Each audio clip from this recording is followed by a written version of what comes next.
মা বলতো একটা মার এক সন্তান ছিল, অথবা একটাই ছেলের বউ ছিল। তো শাশুড়িকে বউটাকে এত পরিমাণে শাশুড়িটাকে জ্বালাতো যে কখনো একটু ভালো মন্দ খেতে পর্যন্ত দিত না। ঠিক আছে, এবার যখন তো তার বয়স হয়ে গেছে, প্রায় 100 বছরের কাছাকাছি বয়স হয়ে গেছে, তো ওর না খুব মাছ খেতে ইচ্ছা করছে। কেন খুব মাছ খেতে ইচ্ছা করছে, তারপরে বলছে যে ডেলি ওর ওর ছেলে প্রতিদিন মাছ ধরে নিয়ে আসে, ডেলি মাছ ধরে নিয়ে আসে। মাছ ধরে নিয়ে এসে সেই মাছ, সবচেয়ে ছোট যে মাছটা সেটা তার শাশুড়িকে খেতে দিচ্ছে, আর যে বড় মাছটা সেটা স্বামী স্ত্রী এরা খাচ্ছে। ঠিক আছে, স্বামী স্ত্রী মিলে খাচ্ছে, কিন্তু মাছটা কখনো কোনোদিন একটা বড় মাছ তার শাশুড়িকে দেয়নি। এ প্রতিদিন দেখে যে ছেলে বড় বড় মাছ আনছে, একদিনও না খুব বড় মাছ, একটা কই মাছ খেতে ইচ্ছা করছে। তো বলছে, বৌমা ছেলে আমার প্রতিদিন মাছ আনছে, আমাকে না একটা বড় দেখে একটা কই মাছ দেবে তো, খাবো আজকে।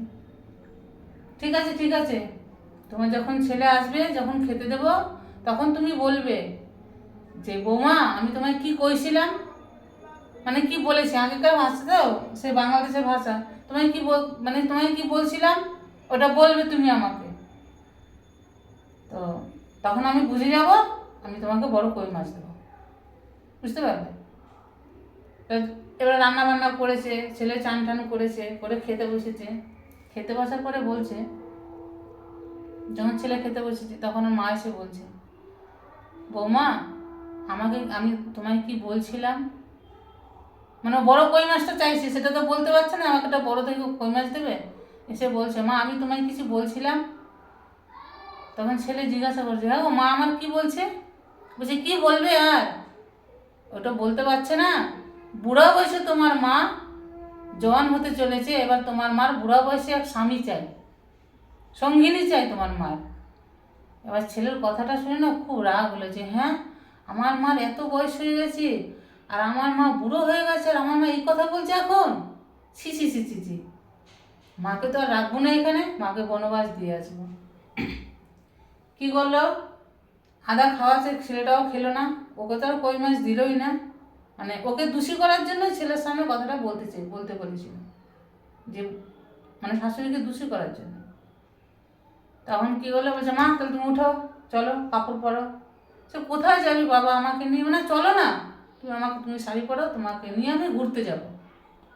মা একটা কাপড় পরেছে, ছেঁড়া হোক ফাটা হোক যা পরেছে, পরে পরে মাকে নিয়ে আস্তে আস্তে মাকে নিয়ে যাচ্ছে, জঙ্গলে ছাড়তে যাচ্ছে। হাঁটতে হাঁটতে হাঁটতে হাঁটতে একদম সন্ধ্যা হয়ে গেছে, অঘোর সন্ধ্যা। নিয়ে বাবা বলছে, বাবা মা তো বুঝতে পেরেছে যে আমাকে জঙ্গলের ছেলে আমার ছাড়তে চলে যাচ্ছে। নিয়ে অনেক ভিতরে হাঁটতে হাঁটতে চলে যাবে, বিশাল বড় জঙ্গল। সেই জঙ্গলে নিয়ে মাকে ছেলে বসিয়ে দিয়েছে। বসিয়ে দিয়ে বলছে কি, মা তুমি এখানে বসো, অন্ধকার হয়ে গেছে, মা তুমি এখানে বসো, আমি একটুখানি আসছি। তখন এত জোর ঝড় উঠেছে, মানে যেমনি ঝড় তেমনি ভেঙে চুরে বৃষ্টি আসছে। বুঝতে পারলেন? আর ও জানছে যে মাকে বসিয়ে দিয়েছি, মাকে বাগে হোক যাতে হোক খেয়ে ফেলবে, যে কিও মা বৃষ্টিতে ভিজবে, যে ঝড় বৃষ্টিতে যা হবে হবে। এত বড় কথা মা বলেছে, ধিৎকার লেগেছে, মাকে বসিয়ে দিয়ে ছেলে হাঁটা দিয়েছে। আর তাতে এবার মা ধরো এইখান থেকে না ধরো 2 মাইল দূরে মা আছে, মাকে অনেকটা দূর ছেড়ে দিয়ে ছেলে হাঁটতে হাঁটতে বাড়ির দিকে যাচ্ছে। এত জোর বৃষ্টি, এত জোর বন্যা আসছে, মানে ধারণার বেড়ে ভেঙে চলে যাচ্ছে, মানে এত জোর হাওয়া আর কি। ভগবানের দৃষ্টি দেখো, ঠাকুরের কৃপা দেখো কেমন। তখন ওর মা ওখানে বসে বলছে যে হে ঠাকুর, যে এই ঝড় বৃষ্টি বয়ে যা, আমার সন্তান ঘরে যাক, তারপরে বন্যা বয়ে যাক। মানে আমার সন্তানটা বাড়ি চলে যাক, তারপরে বন্যা বয়ে যাক। যে যত বৃষ্টি বয়ে যাক, আমার সন্তান বাড়ি যাক, তারপরে ঝড় বৃষ্টি বয়ে যাক। কিন্তু ও নিজের পরোয়া করছে না, যে ওকে যে জঙ্গলে বসিয়ে, তো জানে যে আমাকে যেখানে বসিয়ে দিয়েছে সেখান থেকে আমি আর ফিরে যেতে পারবো না। ঠিক আছে, কিন্তু ভগবানের দেখো, ভগবানের কেমন সৃষ্টি দেখো, ওই কথাটা ছেলের কানে বাক্য হয়ে ঢুকছে, জানো, যে ঝড় বৃষ্টি বয়ে যাক, আমার সন্তান বাড়ি যাক, তারপরে বন্যা বয়ে যাক। তখন ওই কথাটা না ওই ছেলের কানে ঢুকছে, যে তো মায়ের কথাই তোমার মা বলছে, এ তো মায়ের আওয়াজ আমার, মাকে তো কত দূরে বসিয়ে দিয়েছি, সেইখান থেকে তো মার আওয়াজটা পাচ্ছি। ওইখান থেকে ছেলে কি করেছে জানো, দৌড়তে দৌড়তে ছেলে আবার সেই মার কাছে গেছে, যে বলছে মা। তখন আমার মা বলছে কি হলো বাবা, তুই আবার ফিরে আসলি? বলছে হ্যাঁ মা। তো বলছে কেন বাবা, তুই তো চলে যাচ্ছিলি, আবার কেন ফিরে আসলি? তখন বলছো মা তুমি সত্যি বলো তো, ঘটনাটা কি হয়েছে আজকে, কি বলেছিলে তুমি? তখন বলছে বাবা তুই প্রতিদিন বড় বড় মাছ আনিস, তাই আমি বললাম যে আমার না একটু কই মাছ খেতে ইচ্ছে করছে, বড় বড় মাছ আনে আমাকে না প্রতিদিন, বাবা বৌমা আমাকে ছোট ছোট মাছ দেয়, তো সেই জন্য আমি বললাম যে আমাকে একটু বড় মাছ দেবে। তো বৌমা আমাকে বললো যে মা আমরা যখন খেতে বসবো তখন তুমি তোমার ছেলের সামনে যেয়ে বলবে, আমাকে মনে করিয়ে দেবে যে আমি কি বলছিলাম। বলছে তাই? যে হ্যাঁ, আর সেটাকেই বৌমা তোমার খারাপ মানে বলে তোমার কানে দিয়েছে। তখন ছেলে দৌড়ে এসে পরে মাকে যে নিয়ে বাড়িতে এসছে, এসে তখন বোর ঘাট ধরে বলছে সত্যি কথা বলতে কি বলেছিল আমার মা। হ্যাঁ, তখন 2-4 ঘা দিয়েছে। তখন বলছে হ্যাঁ তোমার মা একটা কই মাছ খেতে খুঁজছিল। তাহলে আমার মা যখন একটা কই মাছ খেতে চেয়েছে, আর তুই তখন কি বললি যে তোমার মার জওয়ানি ফিরে এসছে, বর চাইছে।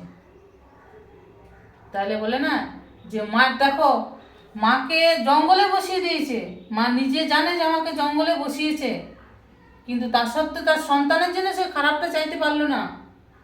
সে তো বলতে পারতো যে আমাকে যাতে জঙ্গলে বসিয়ে দিয়েছে, ছেলের সন্তানের খারাপ চাইলো? চাইলো না। কি চাইলো? যে আমার সন্তান বাড়ি ফিরে যাক, তারপরে বন্যা বয়ে যাক।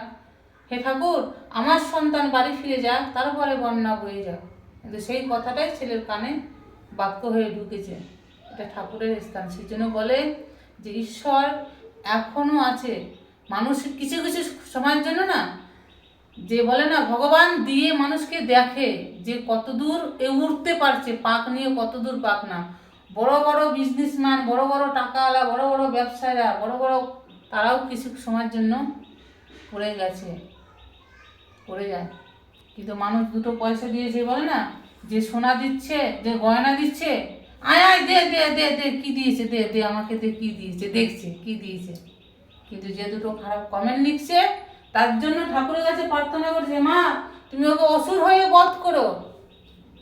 তো সে তারও তো সন্তান আছে, সেও তো সন্তানের মা।